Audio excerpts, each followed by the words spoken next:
కష్టపడకుండా నాయకుల చుట్టూతో తిరుగుతాం, నాయకులకు ఫ్లెక్సీలు కడతాం, కనిపించినప్పుడు దండం పెడతాం, దండలేస్తామని ఎవరన్నా అనుకుంటే పదవులు మర్చిపోండి. మీరు దండం పెడితే నేను 2 సార్లు దండం పెడతా, కానీ పదవి మాత్రం ఇయ్య.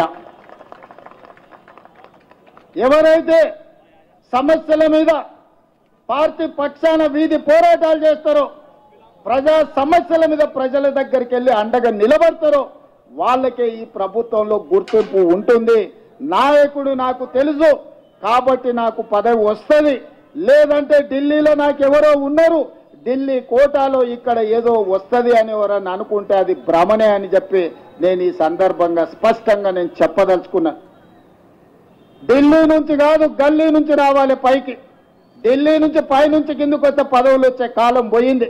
గల్లీలో పేదల మధ్య ఉండి పేదల సమస్యల మీద కొట్లాడిన వాళ్ళకి తప్పకుండా అవకాశం ఉంటుంది. ఖానాపూర్లో మనం ఒకరికి ఎమ్మెల్యే టికెట్ ఇచ్చిన వెడమ బొజ్జు అని, ఇందిరమ్మ ఇంట్లో ఉండే ఒక యువకుడికి ఈరోజు ఎమ్మెల్యే టికెట్ ఇస్తే ప్రజలు గెలిపించారు. పైసలు చూసి గెలిపియలే, ప్రజా బలాన్ని చూసి ఎమ్మెల్యే గెలిపించారు. తుంగతుర్తిలో మందుల శామెల్ కావచ్చు, లేకపోతే షాద్ నగర్లో ఈర్లపల్లి శంకర్ కావచ్చు, ఇట్లా చాలా మంది ఇప్పుడున్న ఎమ్మెల్యేలు ఈ ఎన్నికల్లో కేవలం డబ్బులతోనే ఎన్నికల్లో గెలిచినామని ఎవరన్నా చెప్పినా, ఎవరన్నా అనుకున్నా తప్పే. డబ్బులతోనే గెలిచేటట్టుంటే చంద్రశేఖరరావు 100 సీట్లు గెలిచేటోడు.